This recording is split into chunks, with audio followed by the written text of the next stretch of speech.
It's sweet, and they even let us laugh. And the building itself is awesome. Well, you can hear the way that they address it, where it's like, well, he needs to feel good, you know, all that stuff. Because everyone's like, he's fine. Yeah, I've been down here since it opened. It's no who's it.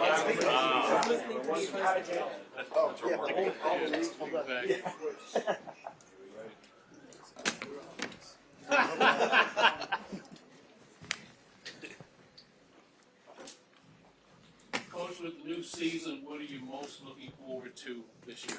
Just a fresh start for everybody. You know, every year is a little bit different. So 2025 season's here. We get a chance to go on the field as a team and set the standard for ourselves right now, day one. We haven't done a lot today. You know, we started and now, you know, we got quick meetings and then we're on the turf. And so I'm excited to see how these guys respond to that.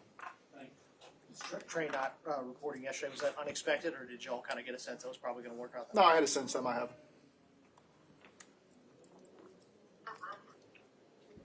Any communication recently since then? Anything different from this first day than maybe other first days? The schedule's very different, you know, and I know that's a boring answer, but for us it is. You know, you get a chance to come in here and right away we're going to be a quick meeting and be on the field, and all of our install was last night. And so, again, just excited for that change. It's a little bit different for all of us, and I think it's going to be a really good thing for our team. How crucial are these first 3 days for all of the rookies that are here? There's training camp is long. You know, it's a marathon, not a sprint. And so I'm not usually too quick. I've learned my lessons to not be too quick to judge performance early on. Some guys come out the gates roaring. Some guys take some time to settle in and want to have a better understanding of the scheme.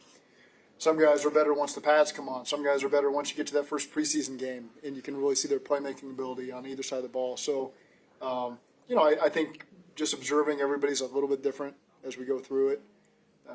And we'll get through this acclimation period before we strap up the pads next week. What are some of the tangible precautions you take right now to avoid soft tissue stuff and some of that stuff that tends to be really consistent this time of year around the league? Right. So our sports science stuff, Garrett Swanson does a great job, you know, communicating the player loads and the distances and the speeds and all of that stuff. He monitors it as we go through practice. And so then we have the reports after practice. We communicate with the players during practice. Really the way the schedule is set up with your allotted time on the field for these first 4 ramp-up days, it is to protect against that. This is the longest stretch of consecutive days we go in training camp, but it's also the least amount of time we're on the field. So we'll do a great job monitoring all those guys to get through this acclimation phase, and then that's the sole purpose really for our 2-day on, 1-day off philosophy, to minimize those third-day soft tissue injuries. So our players have responded well to that. We'll be on top of it. You can't prevent everything. There's things that are going to happen. That's part of football. But I think we do as good a job as anybody in making sure we can prevent that. When Jack gives you those papers, when Jack gives you whatever he gives you, is there any category that you, any 1 or 2 categories that kind of the red ones, if it's green, we're good. If it's red, it deserves my attention. So, you know, we've done that. That's where the consistency comes in. You know, just having that strength department, Joey and Garrett there for the last 7 seasons. So, you know, we feel like we're on the same page, and they do a great job communicating with the position coaches and the players over the course of practice. The players understand the expectation of hitting, you know, percentage of their max speeds every other day to make sure that they can stay fresh on top of their max speeds. And they present to the team usually in the off season. They present to the team early in training camp, so the players understand the why behind doing everything we do in practice and why we monitor them the way we do. How much do you manage T and Jamar in camp, being 2 veterans? Yeah, both, and everybody's a little bit different, but 2 guys that you always keep your eye on. We've always really had a plan for T. I thought we had a good plan as the season progressed last year towards the end of the season, and so there will be elements of that this training camp. Last training camp, he was coming off an injury, so we managed it that way. We'll continue to do that, and Jamar the same thing. We want to make sure that Jamar's fresh at the appropriate times, and so we'll manage him where we need to. How big of a distraction is it going to be not having Trey or Shamar here for the start of camp? No distraction for us. You guys put Zach Moss on the NFI list. What is training camp going to look like for him? Start out with just some conditioning, you know, as he's still coming off the off season. So again, the timetable on that is to be determined. Aside from when you practice during the day, what else is going to be different about this training camp, or what else do you want to be different about this training camp? I just think we got a whole new defensive staff right now for the most part, and so just how we practice will be a little bit different. Pre-practice will be a little different. As we compete, will be a little bit different, and I'm just excited to see how it all turns out for us. You said it's no distraction at all for the team without Shamar or Trey. What makes you so confident that this team is capable to keep that from being a distraction? I think that's just in here. It's a lot of conversation. It's an easy topic to hit for you all. It's newsworthy, certainly, but the guys that have been in the locker room, they just want to go take care of business, and so it does not come up for us. But I understand in these settings it's going to come up, but it has been nothing for us. Any guys that we won't see out there that we should probably be ready for when we get out there? No, I think Zach Moss is the only one that we really didn't hit on the other day.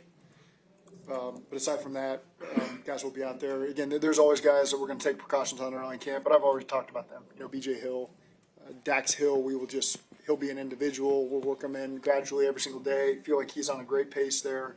So those are the primary ones that grab my attention.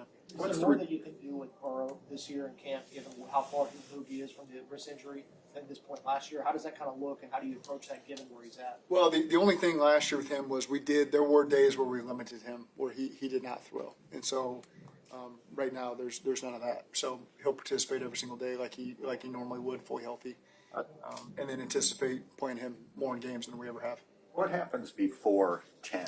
When do guys arrive, and what do you get done before you take them? So you've got an 11-hour workday, so that's the maximum you can do. So our guys get in, the first thing that they got is an 8:45 team meeting, and then we can work 11 hours off of that. So and then it changes when you come back from games, the day after games as well. So there's some rules in there that Doug does a great job working into our schedule. So there's only specific times we can have these guys, and so they start their day at 8:45 in the morning.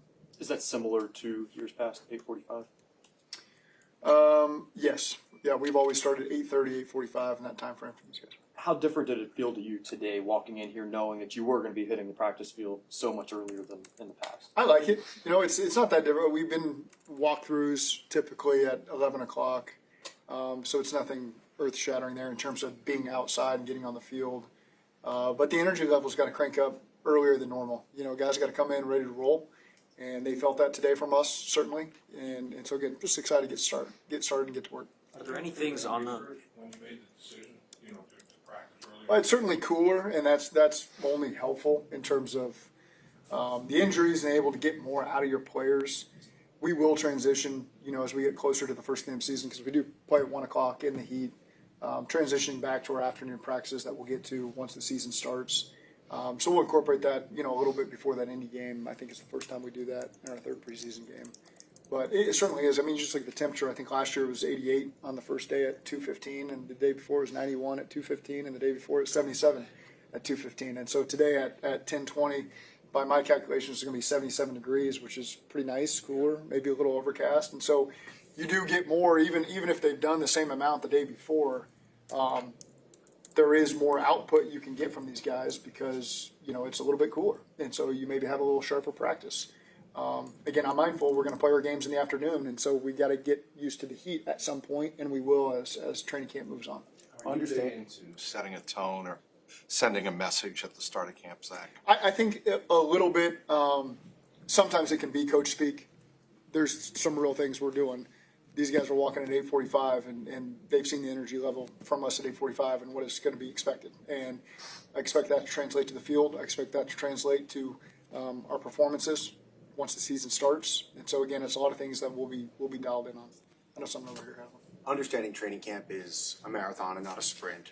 How do you assess or manage guys who are battling for a position, battling for a spot on the roster early in camp that maybe are trying to pace themselves to be here the whole camp?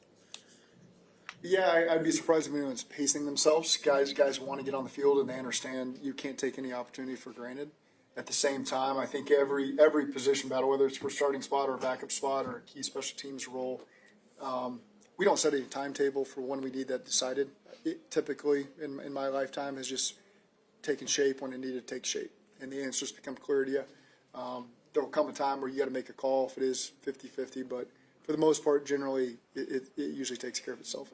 You mentioned a ramp up and an acclimation period here for the guys. What's that look like for Dax Hill coming back from what he's coming back from? So the great thing is he can participate in walkthroughs because we didn't put him on any lists. He can do individual. We'll start to ease him into 7-on-7. We'll get him some team stuff. There will be a next day where we pull him back to make sure we're not overloading him with too many days too soon. So I would never want anybody to read into, okay, he was seemingly doing more on one day and then the next day to the less. I think that's just part of the plan to make sure that we get him into training camp and fully acclimated and feeling good and confident. Everything I've seen from Dax has been awesome right now. He's confident, feels really good, chomping at the bit to get out there. Now it's just on us to make sure that we do it the right way. Looking at how these first couple days are going to be effective, how are you going to gauge that? It's just quality work. Unforced errors. We don't want any unforced errors, pre and post snap penalties.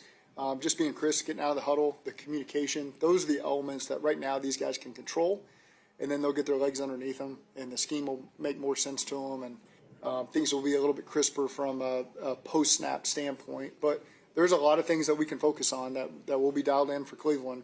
That's pre and post snap penalties. That's turnovers, taking care of the ball, getting the ball away.